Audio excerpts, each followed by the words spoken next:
Hello everyone. Class 9 History Chapter 3 Nazism and the rise of Hitler. इस chapter में हम लोग नाज़ीवाद यानी नाज़िज़्म और हिटलर के उदय के बारे में पढ़ेंगे, यानी किस तरह से जर्मनी में हिटलर का उदय हुआ और किस तरह से उसने नाज़िज़्म वहाँ पर फॉलो किया। लेकिन ये जानने से पहले हमें ये जानना ज़रूरी होगा कि फर्स्ट वर्ल्ड वॉर में जर्मनी हारने के बाद जर्मनी में क्या क्या पॉलिटिकल सिचुएशंस हुए, वहाँ पर क्या क्या इकोनॉमिक कंडीशंस हुई, आखिर वो कौन कौन से कारण थे जिन्होंने हिटलर को प्रेरित किया कि वह जर्मनी का इकलौता निरंकुश शासक बन बैठा।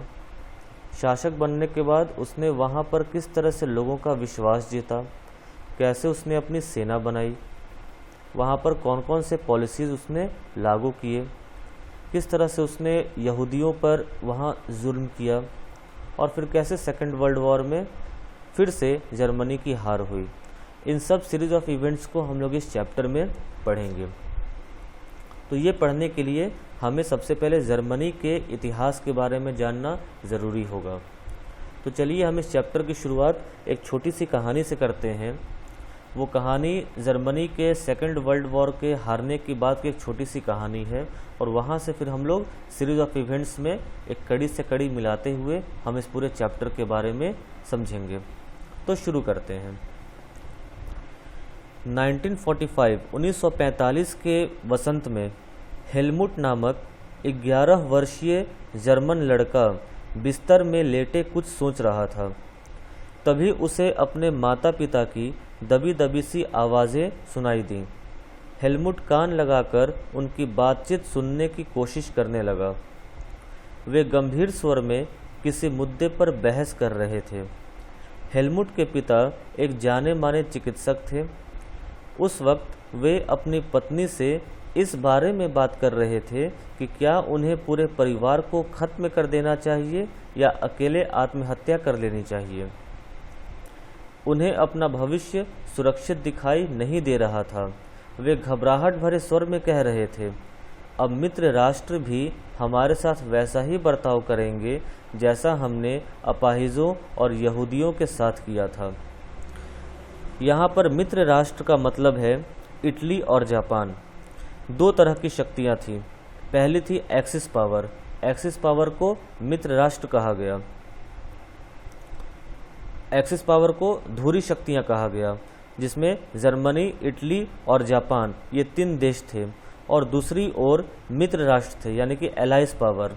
उसमें ब्रिटेन, फ्रांस और बाद में अमेरिका भी उसमें शामिल हुआ, यानी ब्रिटेन, फ्रांस, अमेरिका और फिर रूस यानी कि रशिया, सोवियत संघ। तो दो तरह की पावर्स थी, एक थी एलाइज पावर और एक थी एक्सिस पावर। एलाइज पावर यानी कि धुरी शक्तियाँ, जिसमें जर्मनी, इटली और जापान, और एलाइज पावर यानी कि मित्र राष्ट्र, जिसमें ब्रिटेन, फ्रांस, सोवियत संघ और अमेरिका, ये दो तरह की शक्तियां थीं जिनके बीच फर्स्ट वर्ल्ड वॉर हुआ था। तो यहाँ पर हेलमुट के जो पिता ने कहा, अब मित्र राष्ट्र भी हमारे साथ वैसा ही बर्ताव करेंगे जैसा हमने अपाहिजों और यहूदियों के साथ किया था। तो यहाँ पर मित्र राष्ट्र that means Britain, France, Soviet संघ और अमेरिका। तो यहाँ पर बात हो रही है एलाइज पावर की कि अब एलाइज पावर भी हमारे साथ वैसा ही बर्ताव करेंगे जैसा हमने अपाहिजों और यहूदियों के साथ किया था। अगले दिन वे हेलमुट को लेकर बाग में घूमने गए। यह आखिरी मौका था जब हेलमुट अपने पिता के साथ बाग में गया था। दोनों ने बच्चों के पुराने गीत गाए और खूब सारा वक्त खेलते कूदते बिताया। कुछ समय बाद हेलमुट के पिता ने अपने दफ्तर में खुद को गोली मार ली। हेलमुट की यादों में वह क्षण अभी भी जिंदा है जब उसके पिता के खून में सनी वर्दी को घर के अलाव में ही जला दिया गया था। हेलमुट ने जो कुछ सुना था और जो कुछ हुआ, उससे उसके दिलो दिमाग पर इतना गहरा सदमा पहुंचा कि अगले 9 सालों तक घर में एक कौर भी नहीं खा पाया। उसे यही डर सताता रहा कि कहीं उसकी माँ उसे भी जहर न दे दे। हेलमुट को शायद समझ में ना आया हो, लेकिन हकीकत ये है कि उसके पिता नाज़ी थे, यानी नाजी थे। वे एडोल्फ हिटलर के कट्टर समर्थक थे। उनके नेता हिटलर के बारे में शायद आप जानते होंगे।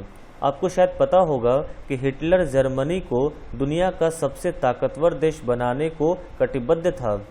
वह पूरे यूरोप को जीत लेना चाहता था। आपने शायद यह भी सुना हो कि उसने यहूदियों को जान से मरवा दिया था। लेकिन नात्सीवाद सिर्फ इन इक्का दुक्का घटनाओं का नाम नहीं है। यह दुनिया और राजनीति के बारे में एक संपूर्ण व्यवस्था, विचारों की एक पूरी संरचना का नाम है। आइए समझने की कोशिश करते हैं कि नात्सीवाद का मतलब क्या था।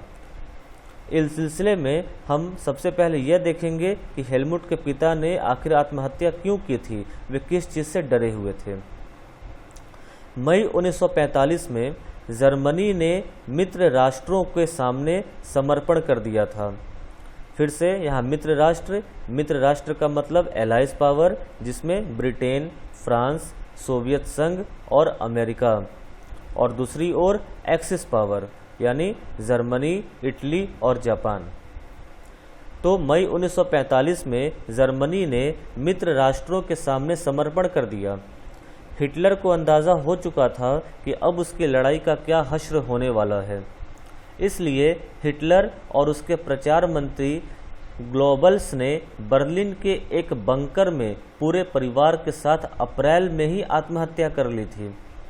युद्ध खत्म होने के बाद, यहाँ पर यह सेकंड वर्ल्ड वॉर की बात हो रही है, युद्ध खत्म होने के बाद न्यूरेमबर्ग में एक अंतर्राष्ट्रीय सैनिक अदालत स्थापित की गई। इस अदालत को शांति के विरुद्ध किए गए अपराधों, मानवता के खिलाफ किए गए अपराधों और युद्ध अपराधों के लिए नात्सी युद्ध बंदियों पर मुकदमा चलाने का जिम्मा सौंप दिया गया। युद्ध के दौरान जर्मनी के व्यवहार, खास तौर से इंसानियत के खिलाफ किए गए उसके अपराधों की वजह से कई गंभीर नैतिक सवाल खड़े हुए और उसके कृत्यों की दुनिया भर में निंदा की गई। दूसरे विश्व युद्ध के साए में जर्मनी ने नरसंहार शुरू कर दिया, जिसके तहत यूरोप में रहने वाले कुछ खास नस्ल के लोगों को सामूहिक रूप से मारा जाने लगा। जैसा कि हमने अभी पढ़ा कि युद्ध के दौरान जर्मनी के व्यवहार, खास तौर से इंसानियत के खिलाफ किए गए उसके अपराधों की वजह से कई गंभीर नैतिक सवाल खड़े हुए और उसके कृत्यों की दुनिया भर में निंदा की गई।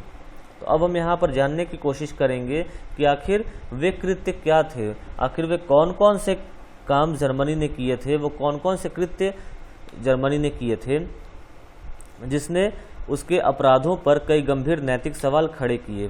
तो कृत्य थे, दूसरे विश्व युद्ध के साए में जर्मनी ने जनसंहार शुरू कर दिया, जिसके तहत यूरोप में रहने वाले कुछ खास नस्ल के लोगों को सामूहिक रूप से मारा जाने लगा।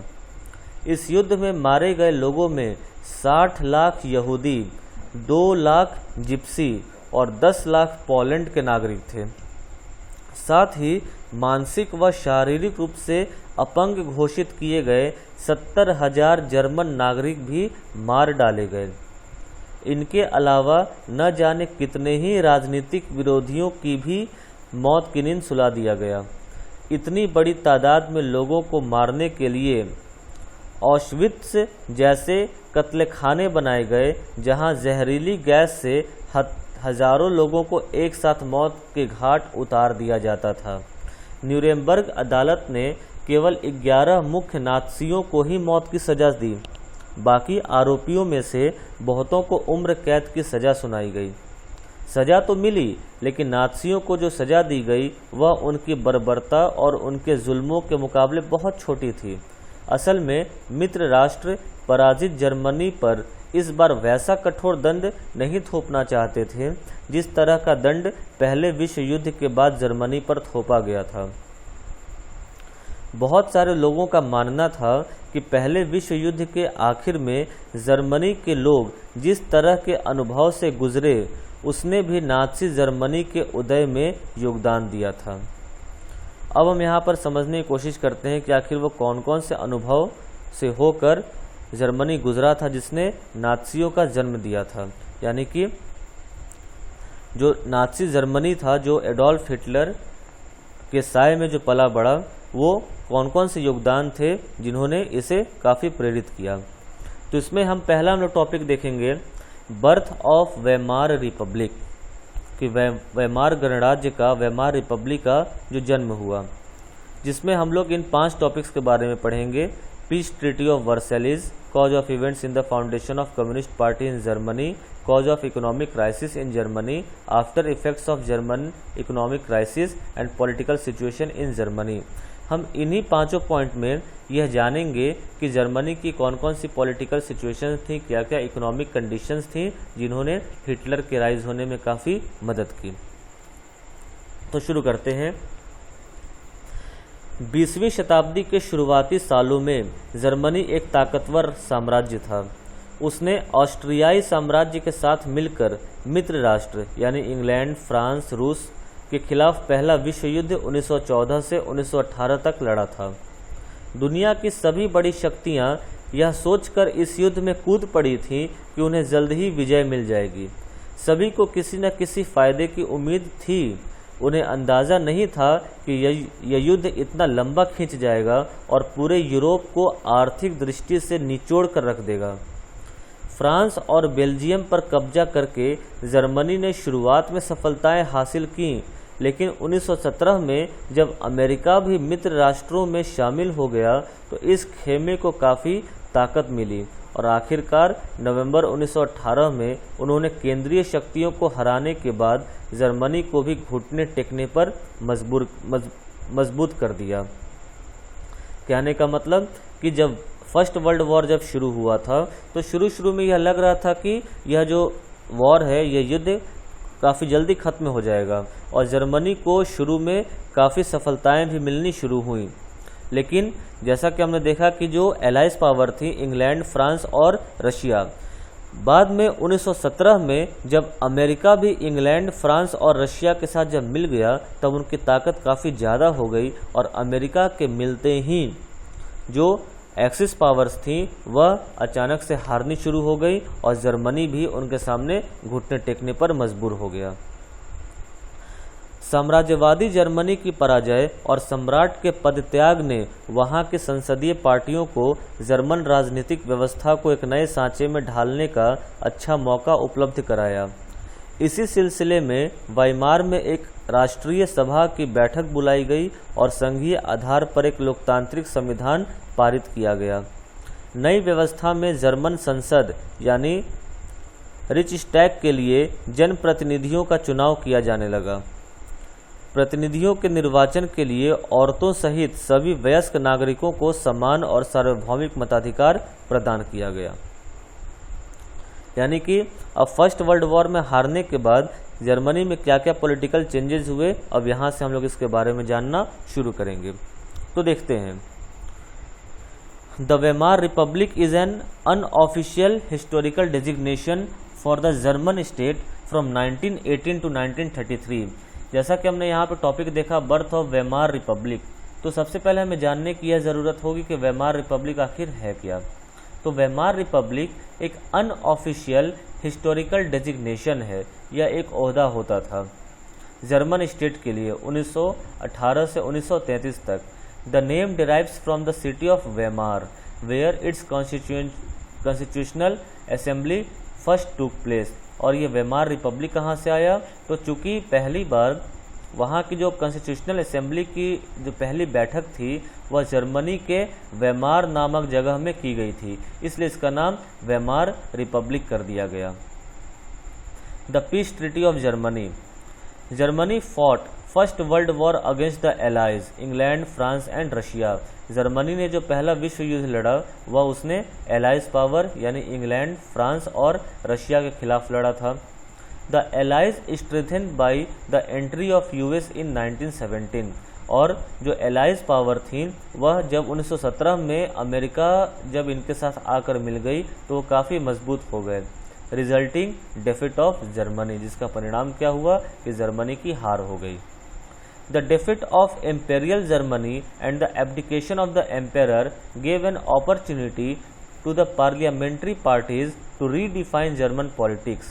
और जब जर्मनी की हार हुई और वहाँ के राजा को तख्त से हटा दिया गया, सिंहासन से एब्डिकेट कर दिया गया, तब वहाँ के जो संसदीय जो पार्टीज थी, जो पार्लियामेंट्री पार्टीज थी, उनको एक मौका मिला कि जर्मनी की पॉलिटिक्स को एक नए सिरे से रीडिफाइन करने के लिए।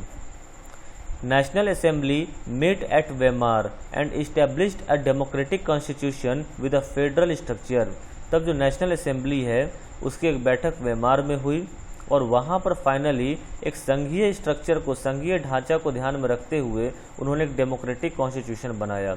फेडरल का मतलब होता है कि केंद्र स्तर पर यानी कि सेंट्रल लेवल पे और स्टेट लेवल पर दो अलग अलग सरकारें होंगी और सेंट्रल लेवल की जो गवर्नमेंट है वह स्टेट लेवल के गवर्नमेंट में कोई इंटरफेयर नहीं करेगी, जैसा कि हमारे भारत देश में है। भारत में एक सरकार है बीजेपी की जो कि सेंट्रल गवर्नमेंट है, लेकिन अगर हम स्टेट गवर्नमेंट पे आए तो क्या ऐसा है कि हर स्टेट में बीजेपी है? नहीं, हर स्टेट में अलग अलग पार्टीज हैं। इसी को फेडरल स्ट्रक्चर कहा जाता है, संघीय ढांचा कहा जाता है, एक संघीय सरकार कही जाती है। तो जर्मनी के हार के बाद वहाँ के जो पार्लियामेंट्री पार्टीज थे उनको नए तरीके से अब जर्मनी के पॉलिटिक्स को रीडिफाइन करने का मौका मिला, तो उन्होंने वेमार में मिलने का तय किया। नेशनल असेंबली वेमार में मिली और वहाँ पर उन्होंने एक डेमोक्रेटिक कॉन्स्टिट्यूशन बना डाला। वहाँ पर उन्होंने एक संविधान बना डाला जिसमें उन्होंने जर्मनी को एक फेडरल स्ट्रक्चर देने का, एक फेडरल रूप देने की उन्होंने कोशिश की। The republic was not received well by its own people because of the harsh terms of Versailles. It were force to accept after Germans defeat at the end of first world war. लेकिन वहाँ पर Republic में जो एक democratic constitution का निर्माण किया गया था, इसको जर्मनी के लोगों के द्वारा ही एक्सेप्ट नहीं किया गया। यानी जर्मनी के लोगों ने इस डेमोक्रेटिक कॉन्स्टिट्यूशन का खुलकर विरोध किया, क्योंकि पहले विश्व युद्ध में हारने के बाद वर्सैलिज की एक बहुत ही कठोर ट्रीटी हुई थी, एक बहुत ही हार्श ट्रीटी हुई थी, जो एक काफ़ी फेमस ट्रीटी है और इसके बारे में जानना काफ़ी ज़रूरी है। एग्ज़ाम पॉइंट ऑफ व्यू से भी और हिस्ट्री पॉइंट ऑफ व्यू से भी यह जानना काफ़ी ज़रूरी है कि वर्सैलिज की ट्रीटी के हार्श टर्म्स कौन कौन से थे, जिसके बारे में आगे अभी हम लोग जानेंगे। तो चूंकि वर्सैलिज की जो ट्रीटी हुई थी, जो संधि हुई थी, वह काफ़ी कठोर नियमों के अंतर्गत हुई थी, वह काफ़ी हार्श टर्म्स के साथ हुई थी, इसलिए वहाँ के लोगों ने उस रिपब्लिक को कभी अच्छे तरीके से रिसीव किया ही नहीं, कभी भी उसका सम्मान किया ही नहीं, बल्कि वहाँ के लोगों को ये लगता था कि जर्मनी की जो हार हुई है इस वेमार रिपब्लिक की वजह से ही हुई है। वहाँ के लोगों को खुद सत्ता में आने की बहुत जल्दी थी, इसलिए उन्होंने एलाइज पावर के साथ वर्सैलिज की ट्रीटी की और काफ़ी कठोर नियम के साथ उन्होंने सत्ता हासिल की है। This terms were known as the treaty of Versailles. और उस वर्सैलिज में जो ट्रीटीज थी, जिन पॉइंट्स के बारे में आगे हम लोग जानेंगे, उसी को ट्रीटी ऑफ वर्सैलिज कहा गया। The harsh terms of peace treaty of Versailles were. अब कौन कौन से वो कठोर टर्म्स थे, कौन कौन से कठोर नियम थे, आइए उसके बारे में समझते हैं। Germany will lost its overseas colonies to France, Poland, Denmark and Lithuania. कि जर्मनी ने अपने उपनिवेश खो दिए, यानी कि जर्मनी ने देश के बाहर जिन जिन देशों को जीता था, जिन जिन जगहों को जीता था, वो सब जो जगहें थी वह फ्रांस, पोलैंड, डेनमार्क और लिथुनिया को दे दिए गए। अब जर्मनी के हाथ में कुछ भी नहीं रहा। 1/10 of its population were lost to France, Poland, Denmark and Lithuania. कि जर्मनी के जितने भी पॉपुलेशन थे, उस पॉपुलेशन का 1/10 जो पोर्शन था वह फ्रांस, पोलैंड, डेनमार्क और लिथुआनिया को दे दिया गया। वो एज ए स्लेव या किसी भी तरह से उन लोगों का इस्तेमाल करते थे। 13% of its territories were lost to France, Poland, Denmark and Lithuania. यानी जर्मनी के अब खुद के क्षेत्र का जो 13% हिस्सा था वह भी फ्रांस, पोलैंड, डेनमार्क और लिथुनिया को दे दिया गया। 75% of its iron were lost to France, Poland, Denmark and Lithuania. Germany के टोटल आयरन का जो 75% हिस्सा था वह भी फ्रांस, पोलैंड, डेनमार्क और लिथुनिया को दे दिया गया। 26% of its coal were lost to France, Poland, Denmark and Lithuania. और सेम वही कि जो कोयला जितने भी निकलता था उस कोयला का 26% हिस्सा ये फ्रांस, पोलैंड, डेनमार्क और लिथुनिया को दे दिया गया। The allies powers demilitarised Germany to weaken its power. जो एलाइज पावर थी, एलाइज पावर का मतलब इंग्लैंड, फ्रांस, रशिया और अमेरिका, यूनाइटेड स्टेट्स, इन्होंने जर्मनी की पूरी सेना ही भंग कर दी, पूरी सेना को ही डीमिलिटराइज्ड कर दिया। यानी जो सेना जो जर्मनी ने बनाई हुई थी उस सेना को अलग अलग टुकड़ों में बांट दिया और वहाँ की सेना को बिल्कुल कमज़ोर करके रख दिया कि अब वो चाह कर भी आगे युद्ध नहीं कर सकते थे। जर्मनी वॉज फोर्स टू पे कंपेंसेशन अमाउंटिंग 6 बिलियन पाउंड, और 6 बिलियन पाउंड का जो जुर्माना है वह जर्मनी पर लगा दिया गया। यानी कि ये एलाइज पावर का जितना भी खर्च हुआ था इस युद्ध को लड़ने में वो सभी खर्च किससे वसूला गया? जर्मनी से वसूला गया और उन्हें इतने 6 बिलियन पाउंड की उन्हें जुर्माना लगा दिया गया। The allied आर्मीज also occupied the resource rich रेनलैंड for much of the 1920s, और 1920 तक जर्मनी का जो सबसे अच्छा हिस्सा था रेनलैंड, जहाँ पर रिसोर्सेज काफ़ी होते थे, उसको भी इन लोगों ने ऑक्युपाई कर दिया। यानी जो एलाइड आर्मीज थी, ये इंग्लैंड, फ्रांस, रशिया और अमेरिका, इनकी जो सेनाएं थीं उन सेनाओं ने भी जर्मनी के रेनलैंड पर कब्जा कर लिया। 1920 तक उनका कब्जा रहा, जो कि खनिज पदार्थों के लिए काफ़ी प्रसिद्ध माना जाता था। तो ये जो पॉइंट्स हैं, इन्हीं पॉइंट्स को हार्श ट्रीटी ऑफ वर्सेलिस कहा जाता है, जो कि हर मायने से काफ़ी महत्वपूर्ण है। इसके बारे में हम लोग एक बार फिर से देख लेते हैं कि ट्रीटी ऑफ वर्सेलिस जो संधि हुई थी, संधि के वजह से जर्मनी को अपने सारे उपनिवेश, तकरीबन 10% आबादी, 13% भूभाग, 75% लोहा और 26% कोयला फ्रांस, पोलैंड, डेनमार्क और लिथुनिया को हवाले करने पड़े। जर्मनी की रही सही ताकत खत्म करने के लिए मित्र राष्ट्रों ने उसकी सेना भी भंग कर दी। वॉर गिल्ट क्लॉज के तहत युद्ध के कारण हुई सारी तबाही के लिए जर्मनी को जिम्मेदार ठहराया गया। इसके एवज में उसे 6 अरब पाउंड का जुर्माना लगाया गया। खनिज संसाधनों वाले रेनलैंड पर भी 20 के दशक में ज़्यादातर मित्र राष्ट्रों का ही कब्जा रहा। बहुत सारे जर्मनों को न केवल इस हार के लिए बल्कि वर्साय में हुए इस अपमान के लिए भी वाइमर गणराज्य को ही जिम्मेदार ठहराया। यानी ये जो हार ट्रीटी ऑफ वर्सेलिस हुई, जर्मनी की हार हुई, तो वहाँ के लोगों ने वेमार रिपब्लिक को ही इसका जिम्मेदार ठहराया कि उनके वजह से ही जर्मनी को ये नुकसान झेलना पड़ा। अगर वो नहीं होते तो ये नुकसान नहीं झेलना पड़ता। अब इस युद्ध का, ये जो फर्स्ट वर्ल्ड वॉर है, इस युद्ध का क्या असर हुआ, इसके क्या क्या इफेक्ट्स हुए, इसके बारे में हम लोग समझते हैं। इस युद्ध ने पूरे महाद्वीप को मनोवैज्ञानिक और आर्थिक दोनों ही स्तरों पर तोड़ कर रख दिया। यूरोप कल तक कर्ज देने वालों का महाद्वीप का कहलाता था, जो युद्ध खत्म होते होते कर्जदारों का महाद्वीप बन गया। विडंबना यह थी कि पुराने साम्राज्य द्वारा किए गए अपराधों का हर्जाना नवजात वाइमर गणराज्य से वसूल किया जा रहा था। इस गणराज्य को युद्ध में पराजय के अपराध बोध और राष्ट्रीय अपमान का बोझ तो ढोना ही पड़ा। हर्जाना चुकाने की वजह से आर्थिक स्तर पर भी वह अपंग हो चुका था। वाइमर रिपब्लिक के हिमायतियों में मुख्य रूप से समाजवादी, कैथोलिक और डेमोक्रेट खेमे के लोग थे। रूढ़िवादी यानी पुरातनपंथी राष्ट्रवादी मिथकों की आड़ में उन्हें तरह तरह के हमलों का निशाना बनाया जाने लगा। नवंबर के अपराधी कहकर उनका खुलेआम मजाक उड़ाया गया। इस मनोदशा का 30 के दशक के शुरुआती राजनीतिक घटनाक्रम पर काफ़ी गहरा असर पड़ा। यानी कि वहाँ के लोगों ने अब वेमार रिपब्लिक को रिस्पेक्टफुली एक्सेप्ट तो नहीं किया था, बजाय इसके उन्होंने उसका मजाक भी उड़ाना शुरू कर दिया। जैसे ही कोई एम्प्लॉय निकलता, जैसे ही कोई मेंबर निकलता वेमार रिपब्लिक में से, तो उसे लोग वहाँ पर चिढ़ाना शुरू कर देते थे। और उन्हें इतना अपराधबोध का एहसास दिलाते थे जैसे उनके वजह से ही जर्मनी की हार हुई हो, और जो वर्सलिस की ट्रीटी है उसका भी नतीजा ये वेमार रिपब्लिक ही है। लेकिन ऐसा था नहीं। एक छोटा सा एक कॉमन एग्जाम्पल के तौर पर लेते हैं हम लोग।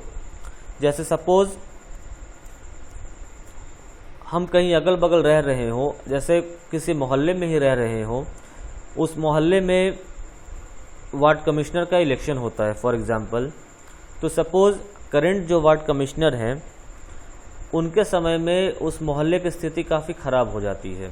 एक उदाहरण के तौर पर लेते हैं कि उस मोहल्ले की स्थिति काफ़ी ख़राब हो जाती है और तभी वार्ड कमिश्नर के इलेक्शन होते हैं और उस इलेक्शन में एक नए वार्ड कमिश्नर आते हैं। तो इतने समय से पुराने वार्ड कमिश्नर के खराब कामों के वजह से मोहल्ले की स्थिति जो खराब होती है, अब उसका दुष्परिणाम अब निकलना शुरू होता है। तो वो दुष्परिणाम के लिए जो लोग होते हैं वो नए वार्ड कमिश्नर को ही दोषी ठहराना शुरू कर दें कि जब से नए वार्ड कमिश्नर आए हैं तब से ये प्रॉब्लम होनी शुरू हो गई है। लेकिन हकीकत क्या है कि पुराने वार्ड कमिश्नर ने जो गलत काम किया उसका दुष्परिणाम अब निकल रहा है। लेकिन बदनाम कौन हो गया वहाँ पर? जो नए वार्ड कमिश्नर आए वो बदनाम हो गए। या इसको ऐसे समझें कि हर क्लास में एक मॉनिटर होता है। एक बहुत ही ख़राब मॉनिटर चुना जाता है, मान लेते हैं। उस ख़राब मॉनिटर के गलत फैसलों की वजह से या उसके काम करने के गलत तरीक़ों की वजह से सपोज़ बच्चों में काफ़ी आक्रोश हुआ और तभी एक नए मॉनिटर का चयन हो जाता है। लेकिन वो पुराना मॉनिटर जो काम खराब करके गया, अब उसका जो भी नतीजा है वो उस नए मॉनिटर को झेलना पड़ेगा। यानी क्लास में अब जो भी गलत काम होगा उसके लिए नए मॉनिटर को ही जिम्मेदार ठहराया जाएगा और उससे ही डांट पड़ेगी। यानी कि जो भी गलत काम हुआ वो पुराने मॉनिटर के समय में हुआ, लेकिन उस खराब काम का दुष्परिणाम तब निकलना शुरू हुआ जब ये नया मॉनिटर इलेक्ट होकर आया। तो इसका मतलब ये नहीं कि प्रॉब्लम नए मॉनिटर में है, बिल्कुल नहीं। प्रॉब्लम तो पुराने वाले मॉनिटर में ही थी जिसने गलत काम किया, गलत तरीके से उसको हैंडल किया। वही हाल यहाँ पर हुआ। वेमार रिपब्लिक तो जर्मनी के हार के बाद बना था, लेकिन जर्मनी के हार का कारण वेमार रिपब्लिक कैसे हो सकता है जो खुद हार के बाद बना हो? यानी कि वेमार रिपब्लिक के बनने के पहले जो सरकार थी वहाँ का जो ढांचा था असल में वह जिम्मेदार था जिससे जर्मनी की फर्स्ट वर्ल्ड वॉर में हार हुई थी और ये जो ट्रीटी ऑफ वर्सलीज है वह उसके दुष्परिणाम निकला। लेकिन चूंकि जर्मनी के हारते ही वेमार रिपब्लिक का गठन हो चुका था, इसलिए लोगों ने वेमार रिपब्लिक को दोषी ठहराना शुरू कर दिया कि जब से वेमार रिपब्लिक आया है तब से जर्मनी की स्थिति काफ़ी खराब हो गई है। इसलिए वेमार रिपब्लिक के जो मेंबर्स थे उन्हें काफ़ी अपराधबोध की नज़रों से देखा जाता था और उन्हें चिढ़ाया भी जाता था। पहले महायुद्ध ने यूरोपीय समाज और राजनीतिक व्यवस्था पर अपनी गहरी छाप छोड़ दी थी। सिपाहियों को आम नागरिकों के मुकाबले ज़्यादा सम्मान दिया जाने लगा। राजनेता और प्रचारक इस बात पर जोर देने लगे कि पुरुषों को आक्रामक, ताकतवर और मर्दाना गुणों वाला होना चाहिए। मीडिया में खंदकों की जिंदगी का महिमा मंडन किया जा रहा था, लेकिन सच्चाई यह थी कि सिपाही इन खंदकों में बड़ी दयनीय जिंदगी जी रहे थे।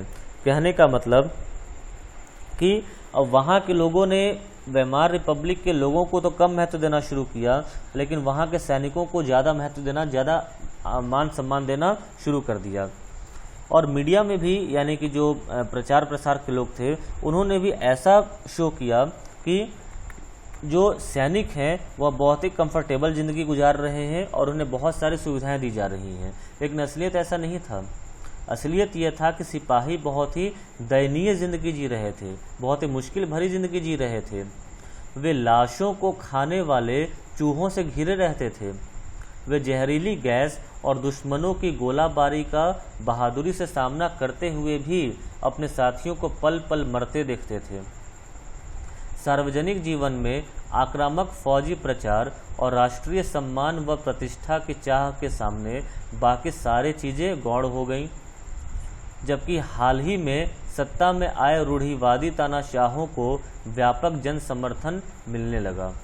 उस वक्त लोकतंत्र एक नया और बहुत नाजुक विचार था जो दोनों महायुद्धों के बीच पूरे यूरोप में फैली अस्थिरता का सामना नहीं कर सकता था। यानी कि ये जो परिस्थितियां जर्मनी के सामने आई, उस वक्त जो डेमोक्रेसी की जो भावना थी वह काफ़ी नई थी। लोग उन चीज़ों को समझ नहीं पा रहे थे कि आखिर डेमोक्रेसी है क्या, लोकतंत्र है क्या, और इसी वजह से उन्होंने इस डेमोक्रेसी को नेगेटिव रिव्यू देना शुरू किया और वेमार रिपब्लिक को उन्होंने दोषी ठहराना शुरू कर दिया, जिसका नतीजा ये हुआ कि जर्मनी में अब कम्युनिस्ट पार्टी का फाउंडेशन होना शुरू हो चुका था। तो वो कौन कौन से कॉज ऑफ इवेंट्स थे जिन्होंने जर्मनी में कम्युनिस्ट पार्टी की नींव रखी, कम्युनिस्ट पार्टी की स्थापना की, आइए इसके बारे में समझते हैं। कम्युनिस्ट पार्टी को समझने से पहले हमें स्पार्टैसिस्ट लीग के बारे में जानना होगा कि आखिर ये क्या है। तो ये एक मार्क्सिस्ट रिवॉल्यूशनरी मूवमेंट था organise in Germany during first world war. यानी कि जर्मनी में प्रथम विश्व युद्ध के समय में ही एक मार्क्सवाद, जैसा कि हम लोगों ने पिछले चैप्टर में सोशलिज्म इन रशिया और फ्रेंच रिवॉल्यूशन जो चैप्टर था, उसी चैप्टर में हम लोगों ने मार्क्सवाद के बारे में पढ़ा था, मेंशेविक के बारे में पढ़ा था, बोल्शेविक के बारे में पढ़ा था। तो ये जो मार्क्सवाद रिवॉल्यूशनरी मूवमेंट था वह जर्मनी में भी बनना शुरू हो गया था फर्स्ट वर्ल्ड वॉर के समय में। It aims at a government based on local workers council, और इसका बस एक ही मुद्दा था कि एक ऐसी सरकार हो जो लोकल वर्कर को ध्यान में रखते हुए उनके पक्ष में काम करे। ये था स्पार्टैसिस्ट लीग। हम लोग शुरू करते हैं। First point, the birth of Weimar Republic coincided with the revolutionary uprising of Spartacist League on the pattern of Bolshevik Revolution in Russia। कि वेमार रिपब्लिक का जो जन्म हुआ उसके साथ ही एक रिवॉल्यूशनरी अपराइजिंग हो गई स्पार्टैसिस्ट लीग की, जो रशियन रिवॉल्यूशन में बोल्शेविक पैटर्न पर उसने अपनी पार्टी तैयार की थी। सॉरी, वो पिछले चैप्टर का नाम था socialism in Russia and the Russian revolution, वो गलती से फ्रेंच रिवॉल्यूशन निकल गया। तो वेमार रिपब्लिक के बनने के साथ ही साथ एक साथ ही में एक पैरेलल रिवॉल्यूशनरी मूवमेंट भी शुरू हो गया, जिसको स्पार्टैसिस्ट लीग कहा गया, जो कि रशियन रिवॉल्यूशन में बोल्शेविक के पैटर्न पर ही बननी शुरू हुई। The political atmosphere in Berlin was charged with demands for Soviet style governance. और बर्लिन की जो पॉलिटिकल एटमॉस्फेयर थी, अब वहाँ पर रूस में जिस तरह की गवर्नेंस चल रही थी उसी तरह के गवर्नेंस की मांग होने लगी। To oppose this such as socialist, democrats and Catholics met in Weimar to give shape to the democratic republic. अब जब वहाँ पर वेमार रिपब्लिक के जो समर्थक थे, जैसे सोशलिस्ट थे, डेमोक्रेट्स थे, कैथोलिक्स थे, जब इन्होंने देखा कि अब पूरे तरीके से जो स्पार्टैसिस्ट लीग है वह हावी होने की कोशिश कर रहा है, यानी कि कम्युनिस्ट पार्टी जो है वह हावी होने की कोशिश कर रही है, वह अपनी सरकार बनाने के लिए पूरे दमखम के साथ जुट गई है, तो इसका विरोध करने के लिए सोशलिस्ट ने, डेमोक्रेट्स ने और कैथोलिक्स ये वेमार में इकट्ठे हुए ताकि डेमोक्रेटिक रिपब्लिक को एक शेप दिया जाए। The Weimar Republic crushed the uprising with the help of a war veterans organization called Free Corps।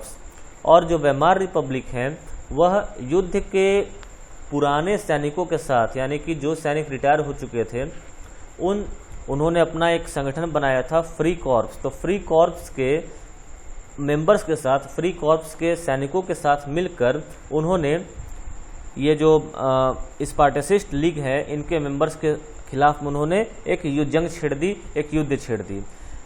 और उस युद्ध में उनकी विजय भी हुई क्योंकि उन्होंने बुरे तरीके से स्पार्टैसिस्ट लीग को हरा दिया था। The anguished Spartacists later founded the communist party in Germany.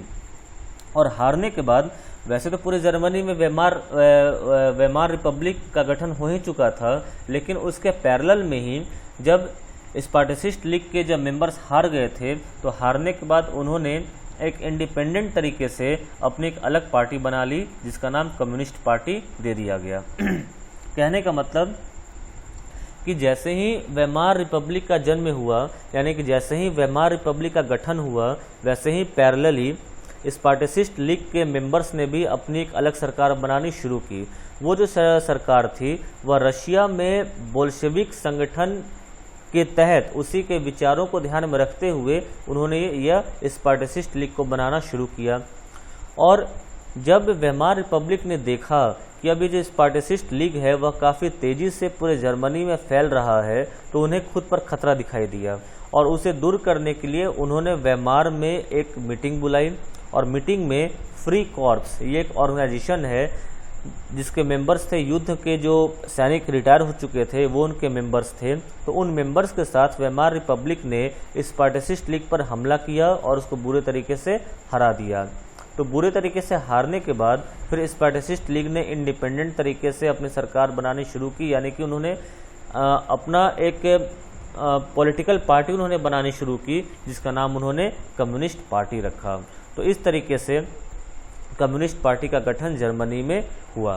तो कम्युनिस्ट पार्टी का गठन होने का पहला जो सीढ़ी थी वो थी स्पार्टसिस्ट लीग। जब स्पार्टसिस्ट लीग ने अपने कदम जमाने शुरू किए तो वेमार रिपब्लिक ने भी उन पर हमला किया, उन्हें हराया और हारने के बाद स्पार्टसिस्ट लीग के मेंबर्स ने कम्युनिस्ट पार्टी का गठन किया। तो इस तरीके से कम्युनिस्ट पार्टी का जो फाउंडेशन है वह जर्मनी में रख दिया गया। अब अगला हमारा टॉपिक इसमें शुरू होता है cause of economic crisis in Germany, कि जर्मनी में इकोनॉमिक क्राइसिस का क्या कॉज था, आखिर वो कौन कौन से कारण थे जिससे जर्मनी में एक बहुत ही भयंकर तरीके से आर्थिक तंगी आ खड़ी हुई थी। तो देखते हैं हम लोग। पहला point, Germany had fought the war largely on loans, कि जर्मनी ने जो पहला विश्व युद्ध की जो लड़ाई लड़ी थी उसने बहुतायत लड़ाई लोन लेकर यानी कर्ज लेकर लड़ी थी।